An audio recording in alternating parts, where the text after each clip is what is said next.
Today we're going to be going over a few cards that I think could definitely come into the TCG and OCG via ports, but their effects may be completely different from what I have.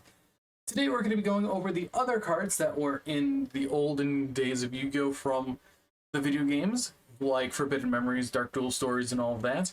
So let's get into it. First off, we have two versions of this card, being Curse Breaker. It's a quick play spell card, and in the original, it was nullify all face-up spell cards your opponent controls. Pretty much how that reads when you look at it. But it's negate all spell effects inflicted by the enemy. So we have one or two ways that we can adjust the effect. You can either negate all face-up spell cards your opponent controls, or you can destroy all face-up cards your face-up spell and trap cards your opponent controls. So realistically, I think of this in the current meta situation against something like Snake Eye Fire King or Snake Eye. You can go, they go activate effect of Flame Burst, target one of their spell or trap cards, or activate a spell in response to one of your activations. You can go chain, negate them all, or you can go chain and destroy them all. Realistically, it makes your opponent lose out on resources that are very, very important, depending on which one that they bring over. But I feel like that the destroy all face-up spell cards your opponent controls is one of the more broken sides because they lose out on so much. After that, let's take a look at Mask of Shine and Dark. Now, this card was a little tedious to do because the flavor text from the game states a sinister mask that uses illusions to confuse its foes. It creates a swirling vision of light and dark, or dark and light.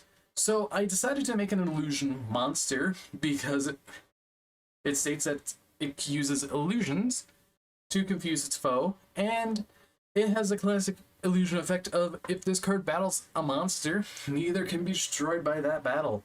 And you can only use the following effect of Mask of Shine and Dark once per turn.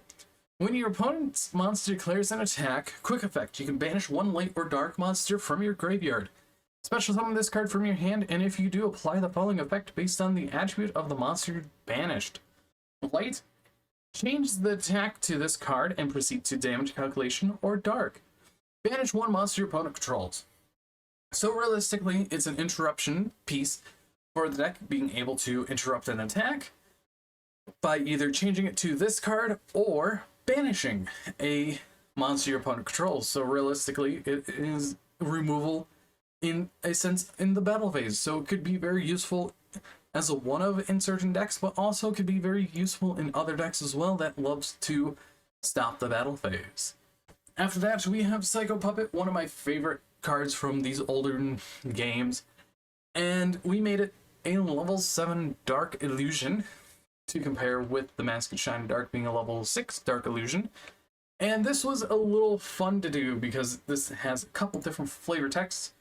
It's a mysterious doll with a strange dance that robs the power of opposing monsters, and a malevolent puppet that performs odd, deliberating dances. It dancing inflicts pain on those that see it. So, kind of emphasized on that.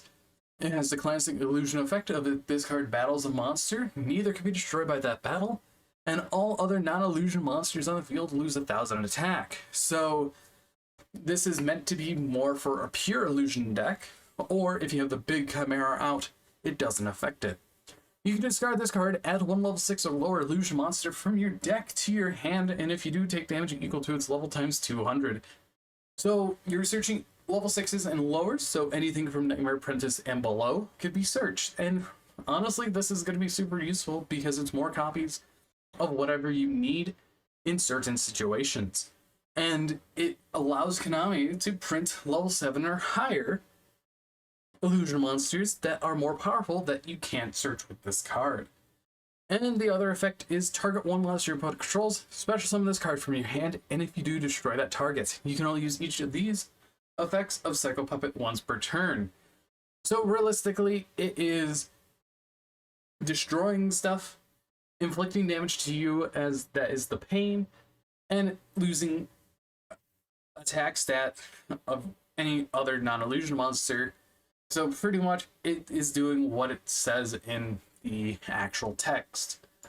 And then finally we have two other cards that I'm shocked that or three other cards that I'm shocked that we haven't had printed at all in the past 25 years. First being Bear Trap. When an opponent's monster declares an attack with 1,000 or less attack, target that monster and destroy that target. So this card goes with another card, which I believe is Invisible Wire here. When an opponent's monster declares an attack, a monster with 2,000 or less attack, target that monster, destroy that target. So realistically, they both do the exact same thing, one for 1,000 or less and one for 2,000 or less. One of the things I thought of where it could be placed in is in something like a starter deck to give a grasp of what these cards could do and what battle traps are like in today's age, because Sakuratsu Armor outclasses this card. D-Prison definitely outclasses these. But it's just cards that are sitting there just waiting to be imported, so they could be starter deck cards if Konami ever prints a starter deck to actually print some of these older cards. So realistically, these are two other cards that could be on the waiting list that could be very useful in certain type of formats. And finally, we have Winged Trumpeter. It's an equip spell that we don't have. It's one of the only equip spells that we don't have. A fairy-type monster equipped with this card increases its attack by 300 points. And honestly, this should have been printed back in Legend of Blue Eyes, and that would have been very nice to have outside of that.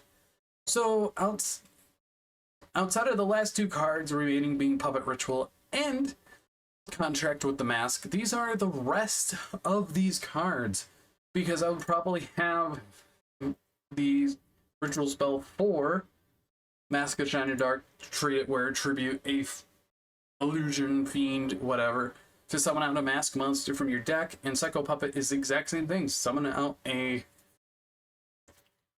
quote-unquote puppet, or you can go with the thing that it's supposed to go to, special one of the mysterious puppets from your deck to your hand, or whatever. But anyways, I don't want to drag this video on much longer, and I hope you guys did enjoy these two retrains and some reimaginings on some cards. I would have added more to Cursebreaker, but I feel like short and simple on it is alright. You can slap a once per turn effect on it, but other than that, I feel like that this rounds out what there is that is from Forbidden Memories that needs to be printed, because in the original games, Mask of Shiny Dark was a ritual spell, same for Psycho Puppet. And if they went the ritual route, they would have to go Psychic Puppet Ritual and Contract of the Mask. So I hope you guys did enjoy this video, but anyways, I've been Bolt Spider, and see you all in the next video.